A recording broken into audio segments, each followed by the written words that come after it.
Welcome back অন্য এটা ভিডিওলৈ ছাত্ৰ-ছাত্ৰীসকল আমি যোৱা ভিডিঅ'ত কি কৰিছিলোঁ বাস্তৱ সংখ্যাৰ এক্সাম্পল 1 আৰু 2 দিছিলোঁ উইথ ইন্ট্ৰোডাকশন গতিকে আমি আজি এক্সাম্পল 3 আলোচনা কৰিম কি কৈছে যে দেখুৱা যে যিকোনো যোগাত্মক অযুগ্ম অখণ্ড সংখ্যাই 4q + 1 নাইবা 4q + 3 আৰ্হিৰ য'ত q কোনোবা অখণ্ড সংখ্যা আমাক কি কৰিব দিছে যে যিকোনো সংখ্যা হ'ব পাৰে অযুগ্ম অখণ্ড সংখ্যাৰ আৰ্হি এই আৰ্হিটো হ'ব 4q + 1 আৰ্হি নাইবা 4q + 3 আৰ্হিৰ হ'ব কিন্তু ইয়াত যে কি আছে কি যিকোনো অখণ্ড সংখ্যা হ'ব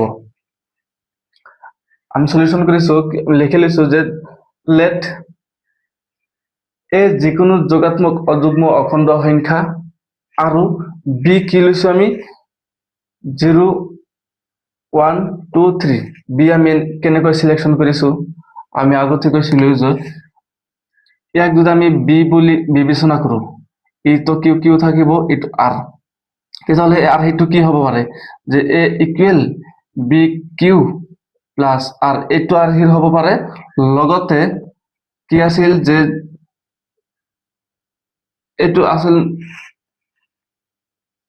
ইয়াৰ পৰা আমি কি সিলেকশন কৰিছো কি ইয়াত কি কৈছে যে আৰৰ মান 0ৰ সমান হ'ব নাইবা 0তকৈ বেছি হ'ব কিন্তু বিতকৈ সৰু হ'ব লাগিব সেই হিচাপে আমি যেহেতু ইয়াক মনে মনে ফৰক বি বুলি বিবেচনা কৰিছো কৰাৰ ফলত কি হৈছে যে এইটো যদি আমি 4 বুলি বিবেচনা কৰো কিন্তু ইয়াৰ পৰা আমি গম পালো যে আৰৰ মান 0ৰ সমান হ'ব পাৰিব নাইবা 0তকৈ ডাঙৰ হ'ব পাৰিব কিন্তু বিতকৈ সৰু হ'ব লাগিব তাৰ মানে কি এই কি নাম্বাৰ আছে 4তকৈ সৰু নাম্বাৰ 0 1 2 আৰু 3 4 তো নহব ইয়াত তো এইটো চিহ্ন নাই গতিকে 4 নহব যদি ইয়াত এইটো থাকিলে হয় তেতিয়াহলে 4 দিলে হতেন যেহেতু এইটো ইয়াত নাই গতিকে 4 আমি বিবেচনা নকৰো অনলি এইকেইটা আৰু আমি বি ইকুৱেল ইমান কিটা ধৰি লৈছো এটা আমি কি কৰিম এটাকে আৰ ইকুৱেল 0ৰ বাবে আৰ ইকুৱেল 0ৰ বাবে কি হ'ব পাৰে যে এ ইকুৱেল ইয়াত এ দিলেও হ'ব নিদিলেও হ'ব দিয়াটো ভাল এ ইকুৱেল আৰ সেইটো কি আছিল ইয়াৰ পৰা গম পাও যে 4q 4ৰ ঠাইত কি লিখিম আমি বি ইয়াত বি নহব ইয়াত আৰ হ'ব আৰ ইকুৱেল 0ৰ বাবে 4q প্লাস 0 যেহেতু আমি আৰৰ মান 0 আৰৰ ঠাইত আমি 0 বহাই দিছো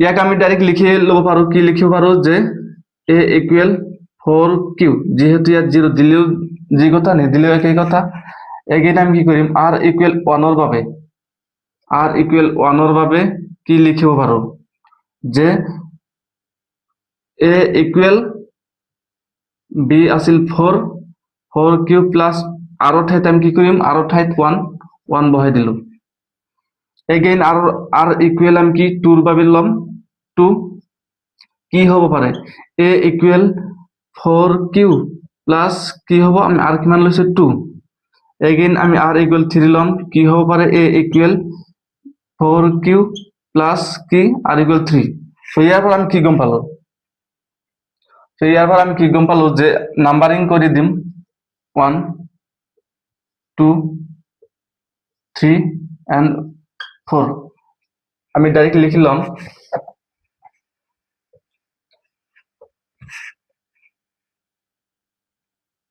আমি কি লিখলাম এ থেকে 2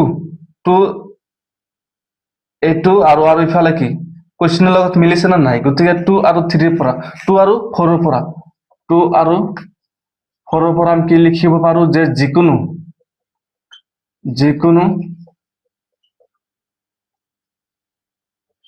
যোগাত্মক অযুগ্ম আমাক অযুগ্মৰ কথা কৈছে যুগ্মৰ কথা কোৱা নাই গতিকে সেইকাৰণে আমি এইটো একসেপ্ট আৰু এইটো একসেপ্ট কৰা নাই গতিকে যেহেতু অযুগ্মৰ কথা কৈছে গতিকে আমি অযুগ্ম কেইটা লৈছো অযুগ্ম অখণ্ড সংখ্যাৰ আৰ্হি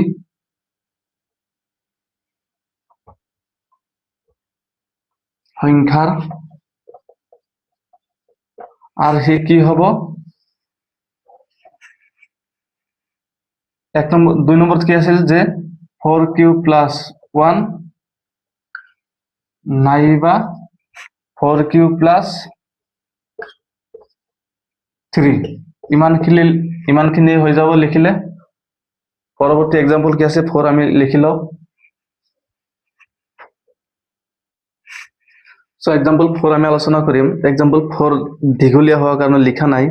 কি কৈছে যে এজন মিঠাইৰ বেপাৰীৰ 420টা কাজু বৰফি আৰু 130টা বাদাম বৰফি আছে।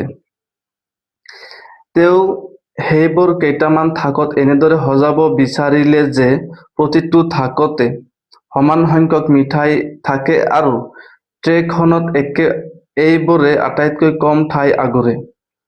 এই উদ্দেশ্যেৰে থাকবোৰ সজাব খুজিলে প্ৰতিটো থাকতে কিমান সংখ্যক মিঠাই থাকিব। তাৰ মানে কি কৈছে, এজন বেপাৰী 420টা কাজু বৰফি আৰু বাদাম বৰফি আছে 130টা।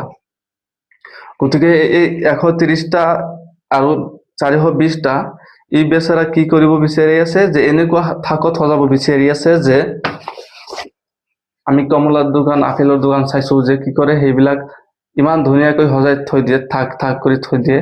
তাৰমানে তেনেকৈ কি কৰিব বিচাৰিছে, তেনেকুৱাকৈ থাকত থব বিচাৰি আছে। কিন্তু সেই 130টা আৰু 420টা বৰফি কেইটা থাকত সমানে সজাব পাৰে সেই বস্তুটো কৈছে। সো আমাক নাম্বাৰ কেইটা দিয়া আছে কি যে 420 আৰু 130 এই নাম্বাৰ দুটাই দিয়া আছে। তাৰমানে আমাৰ এই নাম্বাৰ দুটা আমাক কি লাগে, গহাও।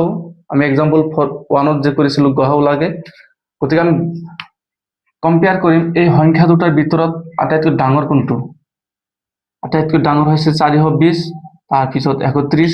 গতিকে আমি আগৰ দৰে যেনেকৈ কৰিছিলো 420 ইকুৱেল 130 পূৰণ কিমান বাৰ যাব যে 3 বাৰ থাকিব কিমান অনলি 30, মানে হৰণ পদ্ধতিৰে। এগেইন এই দুটা এইটো কম্পেয়াৰ কৰিম কোনটো আটাইতকৈ ডাঙৰ বেছি 130। গতিকে 130 মই ইয়াত লিখি ল'ম। ইফালে কি বাকি আছে 32 থাক পূৰণ কিমান বাৰ হৰণ যাব 4 বাৰ, প্লাছ বাকি থাকে কিমান 10। তাৰপিছত আমি কম্পেয়াৰ কৰিম 30 আৰু 10ৰ ভিতৰত কোনটো ডাঙৰ বেছি। নিশ্চয় এইটো। গতিকে এইটো আমি ইয়াত লিখি ল'ম 30 ইকুৱেল ইফালে কিমান আছে 10টো লিখি ল'ম। এই 30ৰ ভিতৰত কিমান বাৰ যাব 0 3 বাঘে কিমান থাকে 0।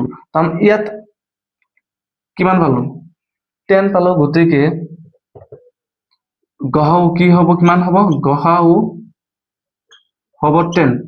তাৰ মানে কি গম পালো যে সেই 420টা বৰফি আৰু 130টা বৰফি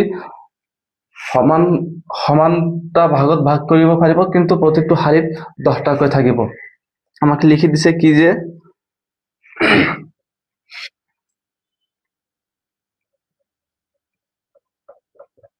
নিৰ্ণয়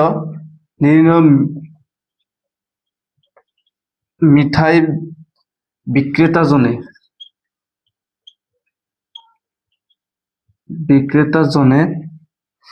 দুয়ো ধৰণৰ বৰফি আছিল না নাই, এইটো এক ধৰণৰ দুয়ো ধৰণৰ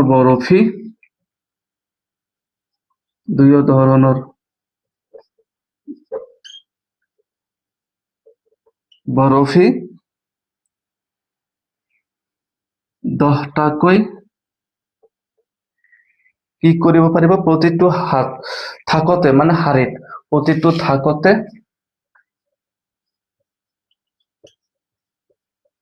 থাকতে সজাব পাৰিব।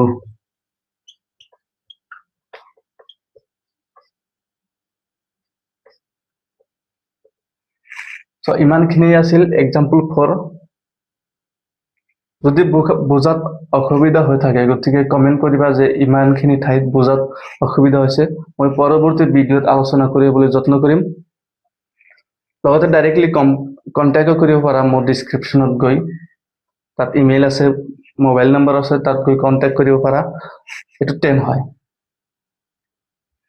সো ভিডিও যদি ভাল লাগে শ্বেয়াৰ কৰিবা তোমাৰ বন্ধু বান্ধৱীসকলৰ সৈতে, যাতে সিহঁতৰ পৰৱৰ্তী 27ত আহিবলগীয়া মেট্ৰিক পৰীক্ষা যাতে ভাল হয়। ইমানখিনি আছিল, পৰৱৰ্তী আমি এক্সাৰচাইজ আলোচনা কৰিম। ধন্যবাদ।